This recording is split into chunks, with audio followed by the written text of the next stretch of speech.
Fear is a powerful force, but with the right tools, you can overcome it. In this episode, therapist Aliza Shapiro shares strategies for tackling fear and anxiety head-on. Hey, I'm Dan, an all-American swimmer and swim school owner helping adults overcome their fear of the water. Teaching swimming is about more than just teaching the technique. It's about understanding the fear, anxiety that hold people back, which is something I'm really passionate about. I'm not a therapist, but I've always been fascinated in the psychology behind fear and how to help my clients facing it. That's why I've brought in Aliza Shapiro, a therapist who specializes in anxiety and fear. Her insights have helped me better support my clients, and I know they will be valuable to you too. Ladies and gentlemen, Aliza Shapiro. Hi, Aliza. Thank you so much for coming today. Would you please introduce yourself? What's your expertise? Where do you work? How long have you been working in your field? Just, elaborate a little bit about your experience in this field. Absolutely. Yes. And it's so good to be here, Dan. Thank you for having me. So I am a therapist. I work here in New York City, and we also have offices in Florida and California, and New Jersey as well. And what we actually specialize in is anxiety and related disorders.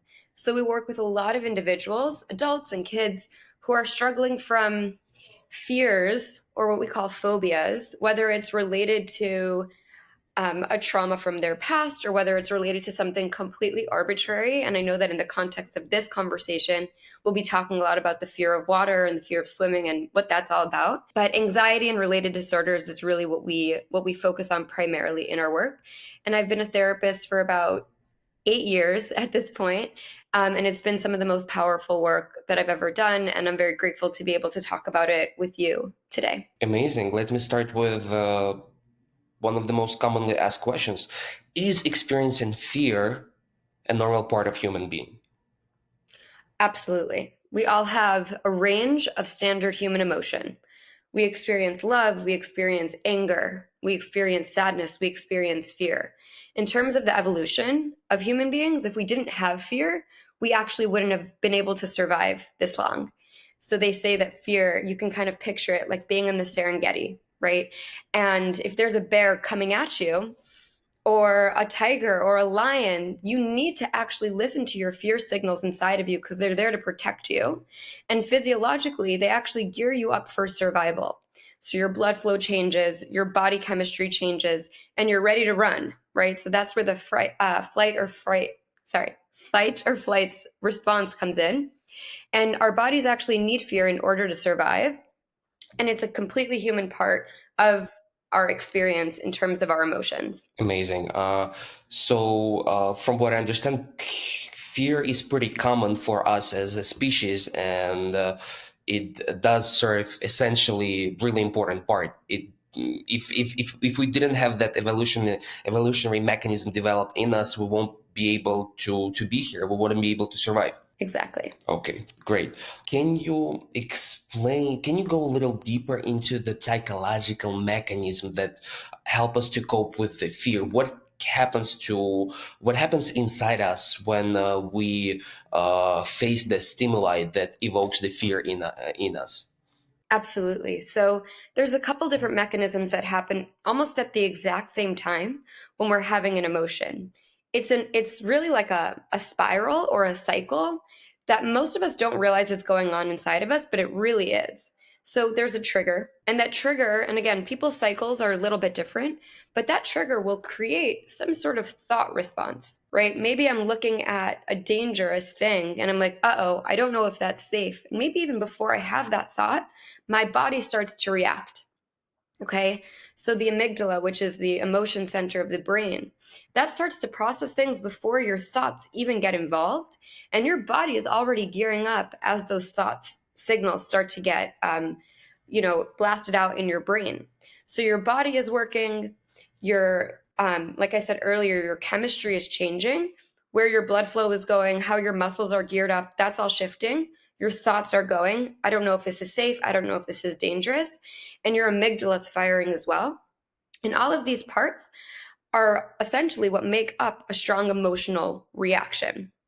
So we have our thoughts, we have our chemistry, we have our emotional state, and we have our body, and all of these things are kind of happening all at once at play within any sort of strong emotional experience. Amazing, amazing. Now let me ask you this. Why do everyone reacts differently to this stressful situation? You mentioned earlier that there is the fight or flight mechanism that's turning on, but according to my experience, I can tell that different people react to stress situations differently. Someone is running away, someone is accepting the Totally. challenge and facing it. Yeah. Yeah, exactly. So, I mean, there's a bunch of different reasons that some of us are more able to face our fears than not. Because I think that's your question, right? Why can some people freeze up when they have a fear, and why do some people go and take the leap and say, "I'm going to dive right in"? Um, Essentially, the second option, right, is what we want all people to be able to experience when they notice that their fear is not necessarily, how we say, like fitting the facts. So if my fear isn't fitting the facts, I want to be able to take that emotion and I want to be able to say, I recognize you, but I'm going to go ahead and I'm going to dive in head first to whatever it is that this fear is telling me not to do. And essentially, all emotions are paired with what we call an action urge. Have you heard this term before, Dan? No, I would like you to elaborate on it if Yeah, we have so an enough time. action urge, yeah, it's really interesting. It basically is whenever I have an emotion, this emotion tells me what to do. So if I have the emotion of anger, it tells me to lash out or protect myself, right? Or attack somebody. If I have the emotion of sadness, my action urge is usually to kind of stay home or conserve my energy or maybe isolate so that I can process these feelings.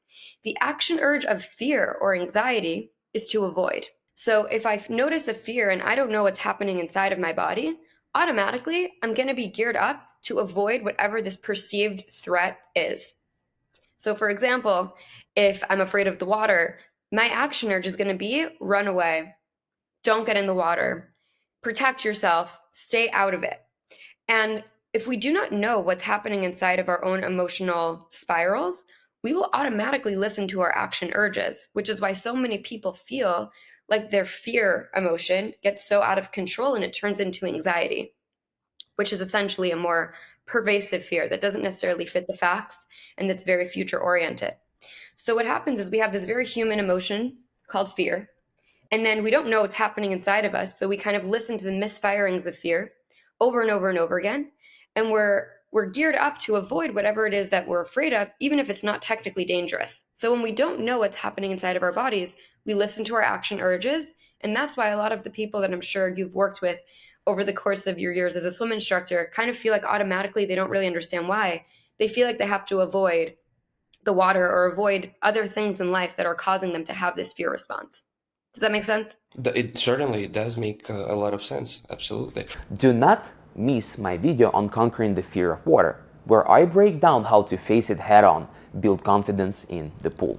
Then let me ask you this. Is it more beneficiary to confront your fears, or is it better to just, avoid them so you do not traumatize yourself even more? So, if I had to sum up what I do in my career in one sentence, that would be it. I help people confront their fears all the time. Of course, some of our fears, again, they're evolutionary, they're there to protect us. And when our fears fit the facts, we do listen to those signals. But most of the time, especially in our day and age, our anxiety is misfiring. It's not actually protecting us, but it's stopping us from living our life to the fullest. So when that happens, my job as a therapist and what really my whole team does is we help people confront their fears and face the things that anxiety is telling them to not face so that they can live the fullest lives. Because if we spend our whole lives listening to our fear, they're going to be very small, right? Our lives are going to be very small. But if we actually confront the fears, especially if it's in line with something that we value doing, then our lives can be as big and as grand as we want them to be. So to answer your question, is it more beneficial to face your fear or to just kind of avoid it? It depends what you want your life to look like. If you want to live in your room in a hole and not talk to anybody or do anything exciting or based on your values, don't confront your fears. But if you want a very full life that's robust and that's in line with everything that you believe in and that you value, you better learn how to face them. I love it, Eliza. I love it. That's if I had to add something to it, I mean, that's basically the answer to most of our question in their life, right? You don't have to. you don't have to try, but if you really want to get somewhere, oh my God, that's the only option you have. You have Exactly. to confront your fears. And we're not only talking about, fears and phobias, we're talking about anything and everything. Do you want Absolutely. to become entrepreneur? Yeah, but I'm scared that, I'm gonna fail. Well, all right, cool. You're scared? Don't try to be. I want to, I don't know, I want to travel to Europe, but I'm afraid to travel to Europe because no one is traveling with me and I don't understand the language. Sure, never mind. You probably, you can stay home. You can go to Jersey Shore and uh, hit that boardwalk, but probably, you won't be able to see anything else. Beautiful. Thank you so much. Okay, so we're not perfect, right? We do live with the fears. Should we really be embarrassed of those fears and phobias that we have in our lives? Again, Dan, it is a completely human experience to have an emotion. The only thing that becomes problematic is when we deny those emotions or we don't get help in overcoming them. You have fears, I have fears, everybody in this universe has fears. Otherwise, we wouldn't be human. And I'll one up you. It's not only about going to Europe and the Jersey or versus the Jersey Shore. It's about relationships, right? There's so much fear that comes into relationships. Do I want to be vulnerable with my partner? What if they reject me? What if it doesn't work out? Do I want to take this leap in my career? Well, what if I get fired or what if I can't actually do it? The deepest things in life always come along with fear. That's how we know they're important to us. So, to answer your question, should we be embarrassed? Absolutely not. Why would you be embarrassed for being human? Would you be embarrassed for being sad if you lost somebody, God forbid? Would you be embarrassed to take a test and not get an 100 if you didn't even like study or work for it? Absolutely not. These are all human experiences. And the only thing that actually becomes problematic is if we don't allow ourselves to have that a human experience or allow ourselves to get help through it. Amazing. I understand. That's straight to the point. Thank you so much. And what are the most common fears that you as a professional have to deal with? So people are coming to you with what kind of fears? And I guess along with this question, what are some rare fears that you had to deal with? Such a good question. So, a lot of people that come to me have fear, like, again, a range of fears. So, oftentimes people will come in with social anxiety, right? Which is the fear of really being rejected from either a person or from a group and having a lot of fear about this experience of embarrassment or shame. People come in with performance anxiety, having to give a big speech or show up professionally in a way that they haven't before, which causes a lot of anxiety because it's really the fear of being judged or the fear of perceiving yourself as a failure. And beyond that, oftentimes I work with individuals with panic disorder and agoraphobia, which is essentially panic disorder is essentially the fear of the body and the physiological experiences that are a part of this very normal human emotion chain. So kind of panicking and feeling like, oh no, my heart rate is going up really quickly. I feel sweaty. I'm worried I'm going to faint. I feel lightheaded. My chest feels really tight. I feel out of body. I'm having dissociations or depersonalization. Agoraphobia is really being outside of your home or in like a very wide open space. These are common fears that people come in with. In addition to that, I work a lot with individuals with OCD, which isn't necessarily a fear disorder, but oftentimes there's an overlap and people have specific, components of their OCD, whether it's fear of contamination, whether it's illness anxiety, whether it's, compulsions because they're afraid of losing somebody that they love, things of that nature. And again, fear is such a personal experience that it could really show up for everybody in such different ways. And it's almost not about how it shows up specifically. Somebody could be afraid of the water, somebody could be afraid of leaving their house. The bottom line is that they have a fear and they're not sure they believe in themselves to confront it. And that's the bottom line, what we help people do and what we help people deal with.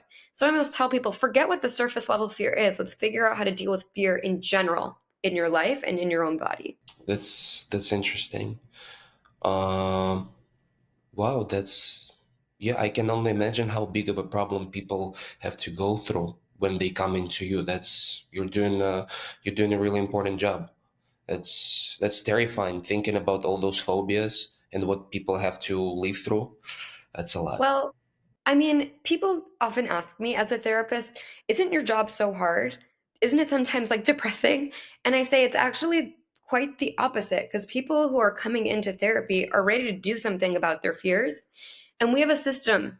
We have a systematic way to help people face and confront those fears, which actually helps people change their entire lives. It's the most magical thing you could see. It's not terrifying at all because people can show up. I use a specific form of therapy called exposure and response prevention therapy. So I will physically help people face their fears with them. We will leave the office. We go to the park. We touch the subway poles. Whatever it is, we talk to strangers. We give speeches. We do all the things that people are truly afraid of, and I do it with them. And we have a system where people actually learn in vivo in this actual situation. Wow, I just did that scary thing. I never realized I'd be able to do it. So it's terrifying to think about it, and it's overwhelming, I think, for a lot of people to conceptualize how do I face my fear? But we do have a very systematic way of helping people get to the other side. So let's say, for example, with swimming, and maybe we'll get more into details later in the conversation, but we would help people come up with a very systematic way to say, all right, what is the root of the fear? What are you truly afraid of about getting into this water? Are you afraid of how your body's going to react? Are you afraid of dying? Are you afraid that your body will totally freeze and you won't know what to do? We'll get to the root of the fear, and then we'll systematically figure out small steps for the person to actually start facing the fear. Watching a video of somebody swimming, dipping your toe in, staying in the water for a minute, staying in the water for a minute, and then pushing off from the side, treading, right? So we'll do it very slowly and we'll do it with them. So they start to also build their confidence slowly but surely. I didn't realize I could do that hard thing. Let me try to do the next hard thing. And before you know it, people are facing their greatest fears, and it's such a magical experience to witness and to be a part of. Amazing. That's amazing. Yeah. According to my experience, when people come to me with the fear of water, obviously their biggest fear is, uh, drowning, not being able to help themselves when they have to do it, and they totally. They come to me with the perception of the water working the same way the land works. I always joke about the fact that we're still on planet Earth, so there is something called gravity, always trying to push you down towards the center of the Earth. But in the water, the rules completely the world the planet Earth works completely in a different way. We have something called buoyancy that in contrast helping you to stay afloat, and by teaching them that the buoyancy is on their side, they are getting way more comfortable with the fact that they can be in the water, and that's where the process starts. Yeah, that's I that's I'm so happy to listen to you and realize that I'm doing something right in my life. So I'm dealing with those fears the same way that a professional would deal with it. Absolutely. And we have a very similar kind of concept that we tell people. It's like your body is on your side, right? Your body doesn't want to rebel against you. Your body wants to support you. And so the same way that we would treat somebody with panic disorder who is very afraid that their body's just going to go rogue and complete, even if it has a panic attack, your body is still on your side. It's just processing an emotion, and that's okay. And so kind of learning to trust, sounds like what you're saying is learning to trust the water, learning to trust a different system that doesn't necessarily have gravity, as its like defining factor of how that universe of water works. We tell people, like, also think about the fact that your body is on your side and it does want to help you. So you're definitely doing something very right. Thank you. Now, how do traumatic experience contribute to developing fear or later on phobias? That's a great question too. So the thing with trauma, almost more than any other mental health condition, is that if it is left untreated, it really takes hold of the brain. And trauma can live in our subconscious even when we don't realize it's impacting us. And remember how we were talking earlier about that emotion cycle? We have our thoughts, we have our bodies, we have our sensations, we have our emotions. So trauma will actually get in there and it will color all of those emotional experiences and it will kind of set your body off in a way that you don't totally understand. So if somebody had a trauma around water, or maybe they actually had an experience where they almost drowned, or maybe they were in a boat that they were worried would capsize, maybe they had a terrible, you know, they read a terrible news story about water when they were too young, and they didn't process it ever because they didn't realize that it would be something that would impact them. That story about water and about survival and about the body, it lives in the brain. And then it will just start to show up when they least expect it if it's left untreated. So trauma ends up becoming a huge part of so many people's experience years and years and years after the trauma may have occurred. And even if they don't realize that it's showing up in their life, it still is. As a 90s child, let me ask you this question. Do you think this famous movie Titanic has a lot to do with fear of water? Titanic, Jaws, you name it. There are a lot of movies that people really still talk about.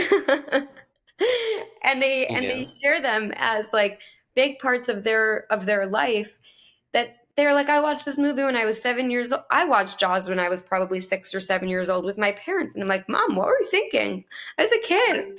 I was so scared of that movie. And if you don't realize that that movie can be something that impacts the child's brain, I'm a therapist, so I've learned how to work through a lot of fears, right? So I don't have a fear of the ocean, but for a lot of people who've never done any sort of emotional work, the movies like Titanic or Jaws, whatever it is, can really just live in there without them even noticing. Thank you, James Cameron. Thank you. Was it Steven Spielberg? Thank you, guys.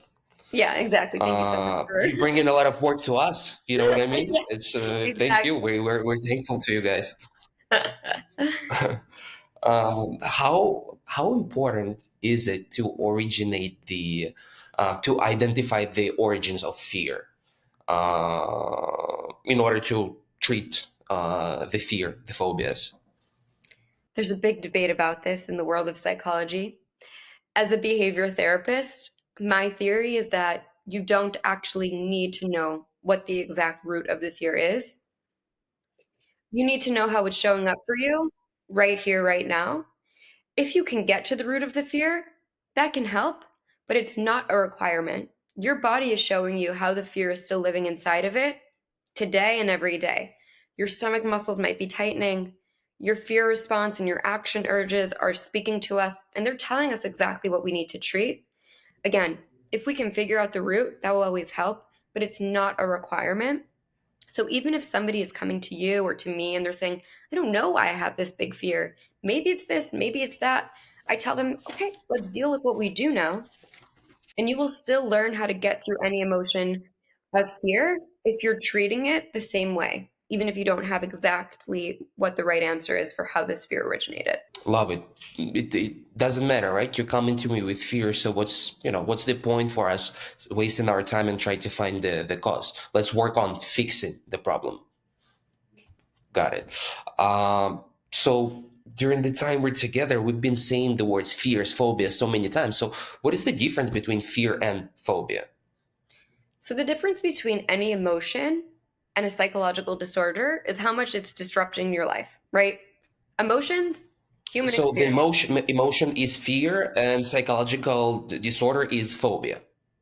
Phobia, generalized anxiety, OCD, social phobia, panic disorder, agoraphobia, exactly. Fear, normal human experience. Sadness, normal human experience. The disorder is when it turns into depression or a phobia or something else of that nature, that we, of course, have like specific diagnostic criteria that somebody needs to fulfill in order to be diagnosed with that. But forgetting all of those therapy-esque words, the question really is this disrupting your life? And if so, how much? How much space is this fear taking up in your brain, in your behaviors? How much is it getting in the way of you being able to do the things that you love or that you want to have as a part of your life? And do you feel capable of handling it? And if you don't feel capable of handling it, and if it is taking up a huge part of your life or part of your headspace or whatever it is, then I say, let's deal with it and let's learn how to treat it. Got it. So that answers my next question. How do we indicate what are some markers that indicate that we're actually dealing with the disorders rather than rather than the emotion. So whenever it's bothering you and you feel like it's hard for you to live with it, it's probably it's the time to go to specialist. Yeah, if it's taking away from any significant part of your life, and if you feel like it's taking up too much of your headspace that you just can't focus on anything, probably time to see somebody. Got it. Perfect. Is it possible to live your normal, regular life with phobia? People do it all the time. There are so many people who have fears that turn into phobias, um, that don't get help for it. And again, it's about the way that you want to live your life. And of course, it's not only about getting in the water. It's not only about learning to swim. It's about learning to be empowered with any emotional experience that comes up inside of you so that you walk through life knowing I can have a really strong feeling or a really strong phobia, and I believe in myself to get through it. The world is a place that I can expand myself and I can face fears and I can, seize opportunities, not a place that has warning signs all the time that tell me I have to stop living my life. So, yes, people can live with phobias. People do live with phobias.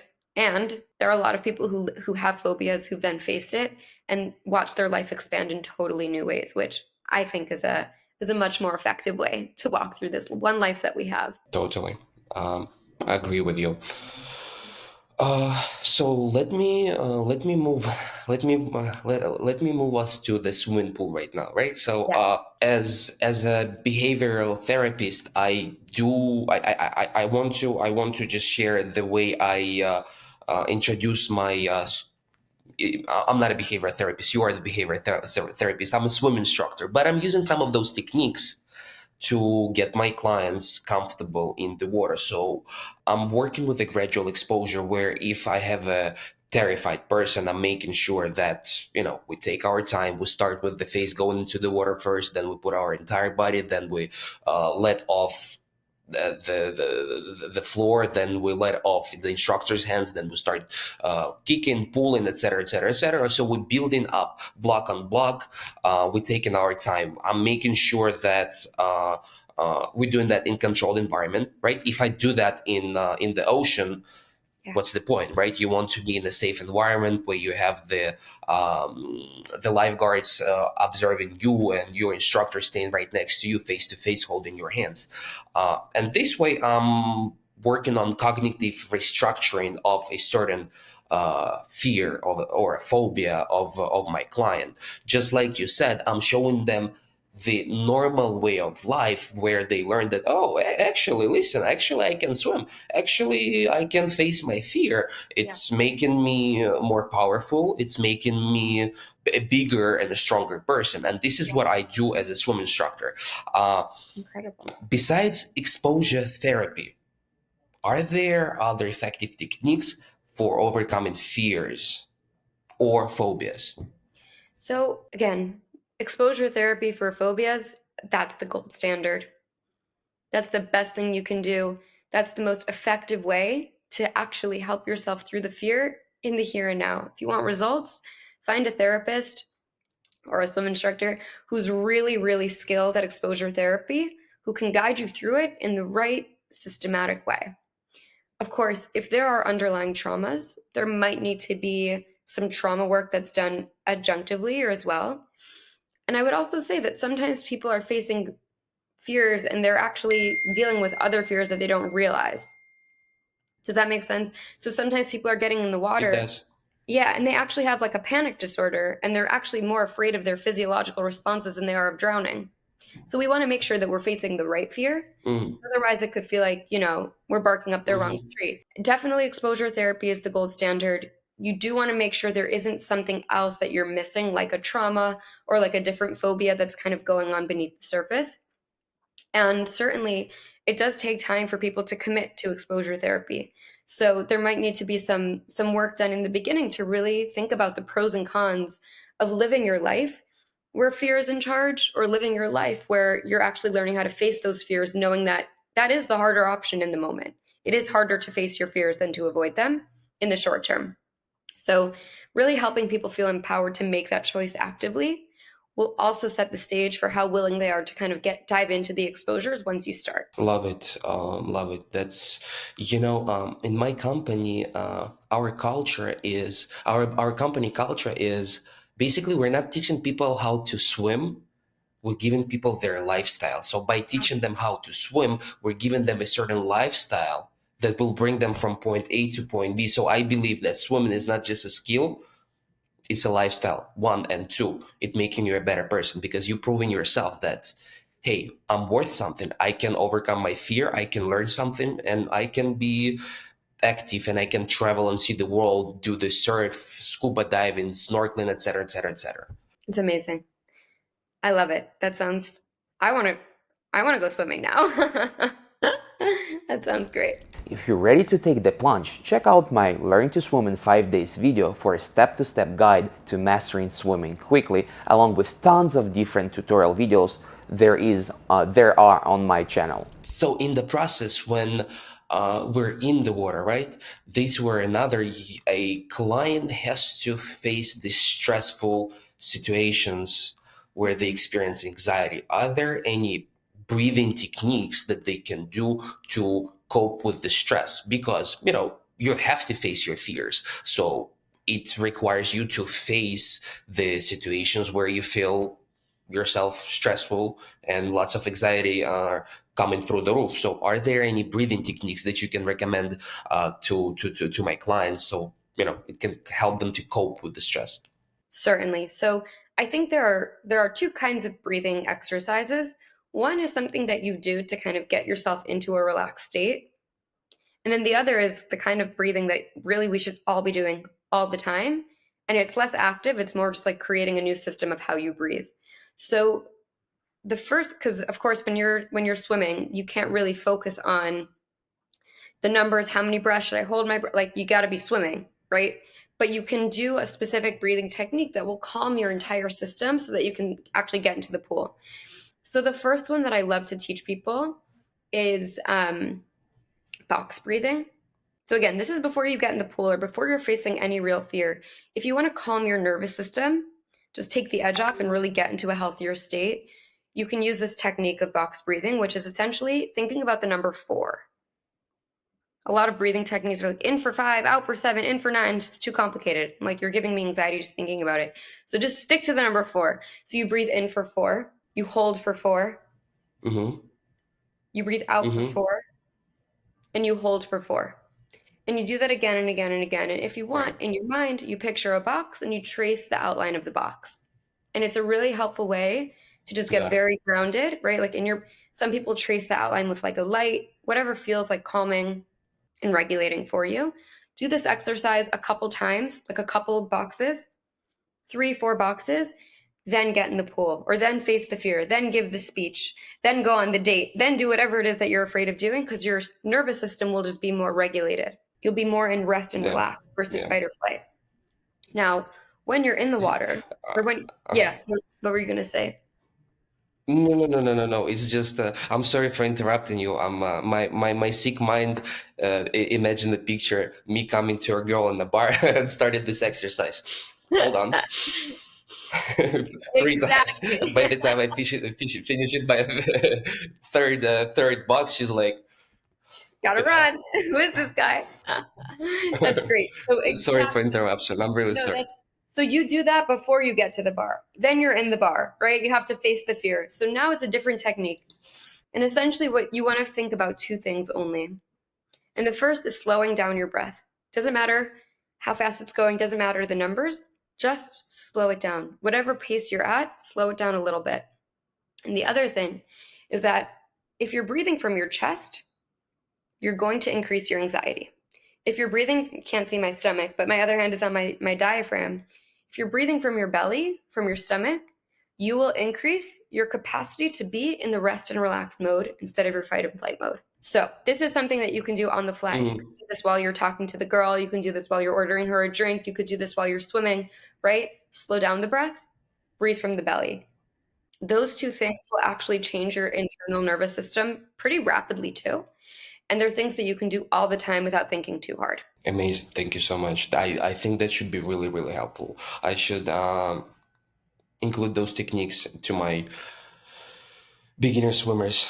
That's Yeah. amazing. So I guess this answers my next question: how can it kind of answers, but maybe also you have something to add. So let's say, I have a student coming to me. We had a class now between the first and the second class.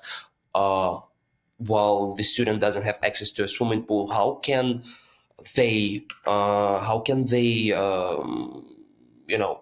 prepare themselves for the next session? How can they are there any mental exercises that can help them to be prepared for the next class while they're out of the water and not facing their fears face to face? Again, fear is just the emotion that we're facing. What's on the surface almost doesn't matter. So maybe they have a different small fear that they could be facing between sessions. Maybe it is going up to that girl at the bar, right? Maybe it is leaving their home without their phone and going to a crowded place. Whatever it is that helps them rebuild this muscle that I can face fears no matter what is going to help them in the pool. So you can even make this a more holistic exercise for your clients, and you can ask them, what are other things that you're afraid of in life? Go face those between our sessions too. And they'll just get used to facing their fear. They'll get used to the experience of fear living in their body and doing the hard thing anyway. And that's ultimately what we want people to be empowered to do all the time, no matter what. That's a powerful tip. Thank you so much. That's amazing. And we've already talked about it a couple times during our conference, but for the separate record, let's say one more time for the third time. What are some pros and the cons of facing the fear or phobias or avoiding them? When I talk about this a lot with my clients, and I tell them, think about it as two buckets. Not facing your fear, that's a bucket. And part of not facing your fear is being able to feel like a little bit more comforted. You don't have to do the hard thing, right? You get to keep living your life the way that you want to. You don't have to take this really big leap. You don't have to do this really hard work. It feels more comforting in the moment, and that's totally fine. It makes sense. Your life will also be smaller. You won't be able to do this thing that maybe you value, but you will be more comforted in the moment. Pros and cons. Now, the other bucket is going to require you to face a lot more fear. This is actually the scarier bucket in the short term. So you have to be ready for that, and you have to know that this is not an easy bucket. It's a hard bucket. It's a really big, scary one. But the other thing that lives inside of this bucket is you get to actually have the life that you want. You get to swim, you get to go boating, you get to be on the yacht, you get to do whatever it is that ultimately, if you learn how to swim and face this fear, you'll be able to do. This is not like, we're not tricking people to say it's going to be easy and all of a sudden you're going to have this beautiful life. This is actually a much more challenging bucket in the moment. But the other thing that lives in here is the life that you want. So you get to choose. And there's the comfort of not having to face your fear right now, or there's facing a lot more of the fears right now, which is scary and hard, but you will get the life you want. And so really those are pros and cons of not facing the fear versus facing the fear. And everybody has to make that determination in their own life. It's not something that you can make for them or I can make for them. It's really about what they want and how they want their life to look, and knowing what it's going to require in order to achieve those things. Perfect. But basically, you can tell that the people that are coming to us, they have already decided to make a step forward, right? So those people who come to us, they're already at a certain stage where we as the professionals, we should give them a hand and give them our tools that can help them to get from the first bucket to the second bucket where they live their dream life. Yeah, exactly. Exactly. Amazing. Well, that's everything that I wanted to ask from you for today. That's amazing. I'm so grateful for you. That's amazing what I heard, and I just love it. It's you want to do it, go do it. We're here to help, but it's up to you, buddy. It's your life. You got to do it. That's exactly right. And it's so amazing to hear from my perspective that there are people outside of the field even who are supporting everybody in their desire to live the fullest life in the ways that are effective and skillful and provide handholding, but not babying, right? You're essentially helping people learn how to do these really scary, really challenging things. And I'm so grateful for people like you out there who are supporting the mission of facing fears even outside the therapy room. Thank you so much. I just like I said, I'm not a professional, but access to the internet helps me to connect some dots and points, and I have some sort of a science and some sort of the experience of the professionals on my side, and uh, I'm so grateful to help people, and I'm so grateful to the fact that I'm actually moving towards the right direction. That's so wonderful. That's so wonderful. And I love this conversation. That's amazing. Yeah. Thank you for watching the video. Subscribe to my channel. Don't forget to like it and share with your friends. Make sure to watch tons of other tutorials I have on my channel, and hope to see you soon. Bye.